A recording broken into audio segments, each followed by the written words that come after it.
There were two men who were the best of friends. Let's call them Tom and Frank. And second thought, let's not call them Frank.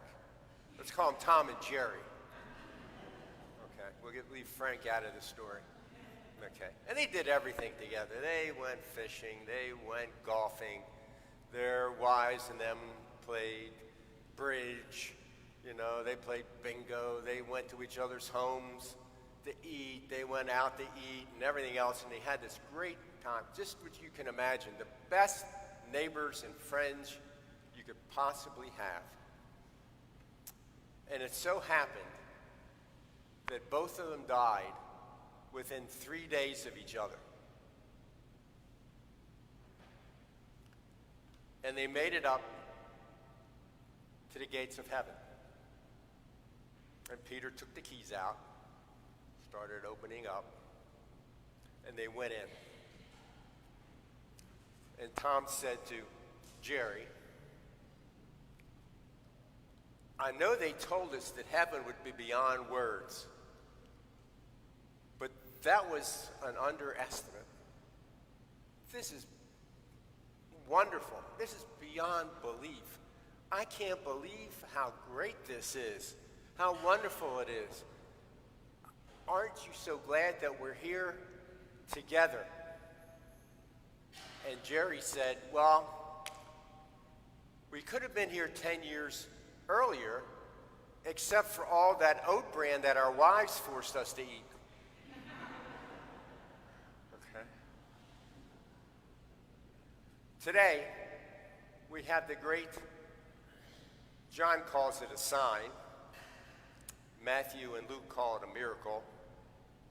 Mark calls it a mighty deed. It's all the same thing. It's the multiplication of the loaves and the fishes. Very important for the early church, because they saw it as a type or prefigurement of the Eucharist.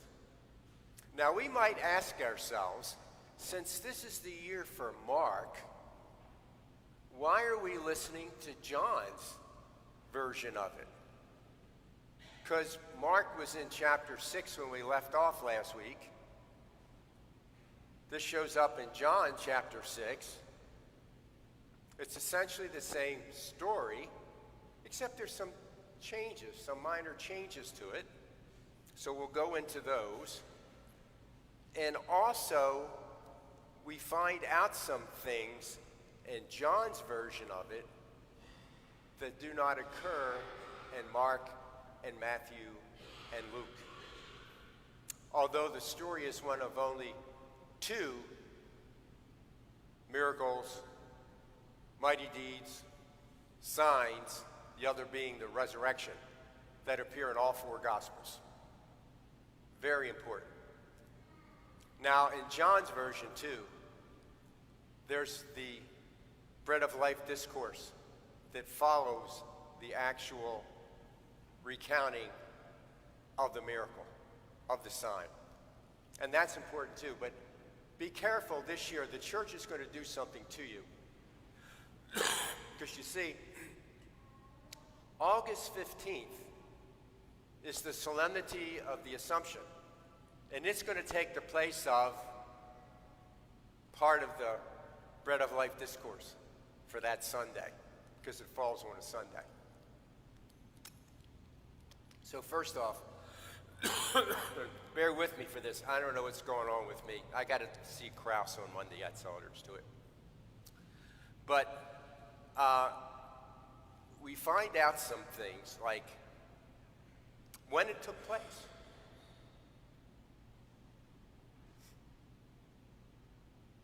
You know, the Passover was about to happen. Springtime, the first of the three, and there was certain crops associated with each one.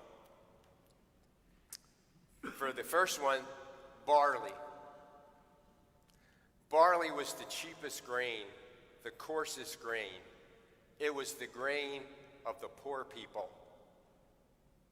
And it's associated with the Exodus story. Second grain was wheat. many more calories, much more expensive. And the third was the grape. Now, barley, wheat, wine, which do you think was the most popular feast to go to? I think I would go to that wine one myself, okay? So we know this kind of stuff happens. And also John tells us where the barley loaves and fishes came from. A boy. In fact, sometimes he's referred to as a lad. I remember when I worked in London, I retired my first CO. And the next guy came in, and he was wandering around the London clinic, and he came to my British employees, and the British employees said to him, "Don't you go messing with Russ. He's a good lad." Okay. Lad's an important word in the English language. Anyway, so he's a poor boy.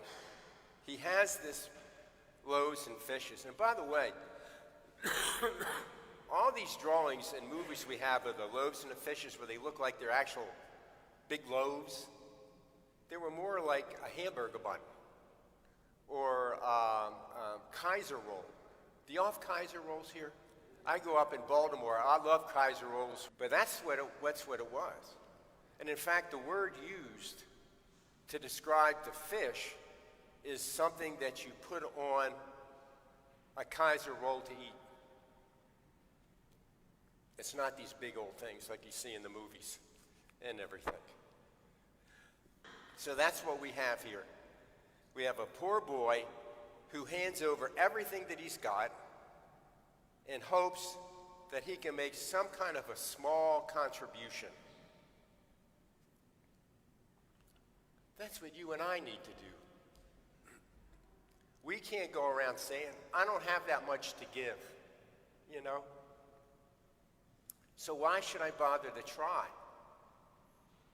No, you try. You give what you can. You give what you're able to do. And that's what that little boy did, that lad did in today's story. And it made all the difference in the world to those 5,000 people. And 12 wicker baskets left over, and everything else. Don't be afraid and say, "I don't have that much to give. I better not do anything." No, you better do something. You ought to do something. It's your obligation to do something.